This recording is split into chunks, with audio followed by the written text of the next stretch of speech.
In the name of God, amen. You know, when people ask me how I'm doing these days, I have a hard time answering. I never quite know what to say. And when I ask others how they're doing, I never know what kind of answer I'll get. If I were to be sitting across the table from you right now and I asked, how are you doing? I could imagine, if you're anything like me, that a whole range of emotions might come to mind, and you may not know which one to pick to describe how you're doing now. Because sometimes when a person asks, you might be feeling just fine. You might be happy or grateful. And other times, maybe even later in the same day, you can feel frustrated and bored and stuck and sad.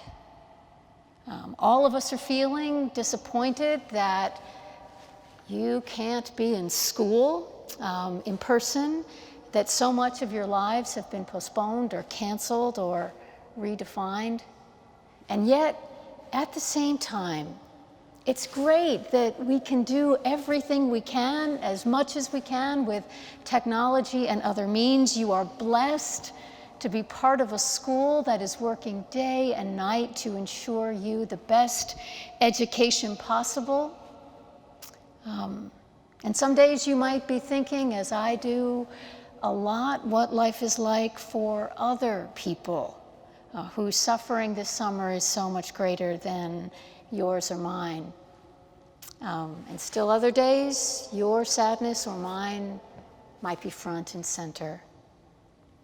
All of this is to be expected, my friends, in a time of such change, in a time when we've had to adjust and adapt to life in a pandemic. Sociologist Brené Brown says that we are where we are right now in relationship to the pandemic and everything else that's going on in our country. She says it's like we're in day 2 of a creative process. Day 2. And what she means by that is think about it this way. Think about day 2 of sports practice if you are involved in a sport at school. I mean, day 1 is that day when the adrenaline's going and you're really excited to be there and you're seeing all your friends. And day 2 is when you're sore and you're tired, and the first game is a long ways away, and you're not fully in shape, and there's nothing you can do about it except keep going until you're through day 2 and on the other side and actually playing the game. Or if you're in a creative process of any kind, if you're writing a paper or if you're starting an art project, and day 1 is when you've got the ideas and your creativity's flowing and you're writing everything down, and day 2 is when you're stuck and everything you thought was so great the day before doesn't look like anything great at all, but the deadline is coming and you've got no choice but to keep going.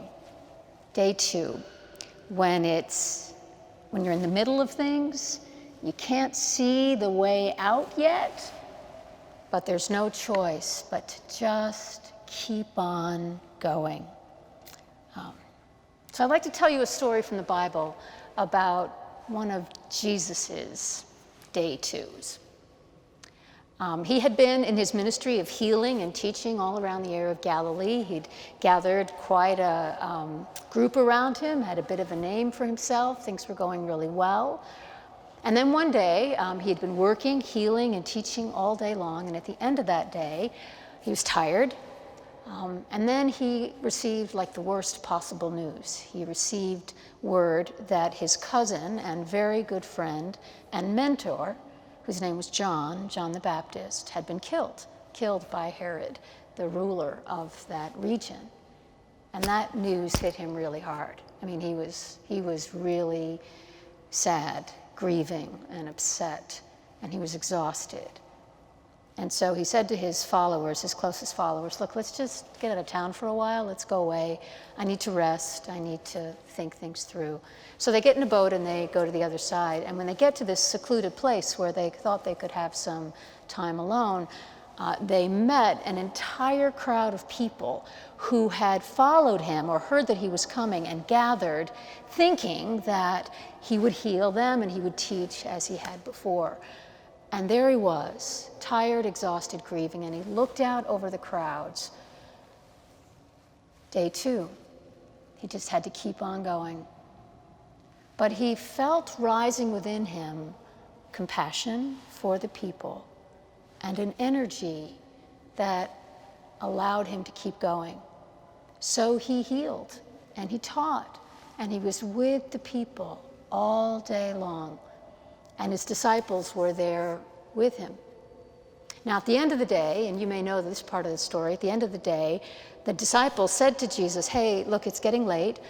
There isn't any food here. Why don't you tell the crowds to go on home now so they can get something to eat? And Jesus says to them, no, they don't need to go anywhere. You give them something to eat. And they said, you got to be kidding, right? Because all we have is like our lunch, which is a few loaves of bread and some fish. And Jesus says, give it here. Give me what you have. And Jesus took their offering, and as you may remember, he blessed it and gave it back to the disciples and said, now go feed the people. And when they did, there was more than enough food to feed everyone with baskets left over. Now, I have no idea how that happened, but I know this. When Jesus was tired and sad and wanting to be alone, when he was in the middle of his day 2, after a long season of day 1 energy, God met him there and gave him what it needed to keep going and to heal and to teach for another day. And when the disciples were at the end of their rope, and they were feeling sad and tired and worried that all these people wouldn't have enough to eat, Jesus said to them, give me what you have, and I'll make of it what is needed. So, St. Andrews, this is what I'd like to say to you. Whenever you feel yourselves feeling tired or sad or like you don't know how this is going to end, or if you have any worries at all, I can pretty much guarantee you that you're in the middle of what Brené Brown said was day 2. You're just feeling that, I can't take this anymore. And if you will let God in that moment, and if you do what Jesus did, and if you did with the disciples, that if you look around and see how you might help someone else, that energy will carry you through and give you a new perspective and help you keep going. Just last Friday, I was having one of those day 2s. I was tired, I was sad, I had said goodbye to my family. I didn't have any energy, I was just kind of down. And then I remembered that my neighbor was organizing what she was calling a yard giveaway, not a yard sale, a yard giveaway. And she was gathering up stuff from all of the houses in our neighborhood to give away to a nearby immigrant community where the people have very little and are having a really hard time right now because of the pandemic. So I gathered up all my stuff, the pots and the pans and the blankets and the sheets and the things I didn't need, packed them in the car, went over to the next day, Saturday, to this yard giveaway. And the energy of that space where all this stuff was laid out, my little bit and everyone else's, and all of those families coming to receive what they needed, yeah, it helped them, but it also helped me. And it made me realize I can do this. I can make it through another day. And better yet, God can use me to offer a blessing to others. So if that happens to you, you might remember Jesus, you might remember your bishop, you might remember the disciples. Take a breath, look around, see if you can help. Do your best and trust that God will take it from there. One more thing. I promise you, this pandemic one day will be over. It will be over one day. But right now, we just have to keep going, right? We just have to do what's needed most. So do your best, stay safe, wash your hands, wear your masks when you're out in public or in small groups with groups of people, and know that God's got you, God's got this, and we are all going to make it through. Amen.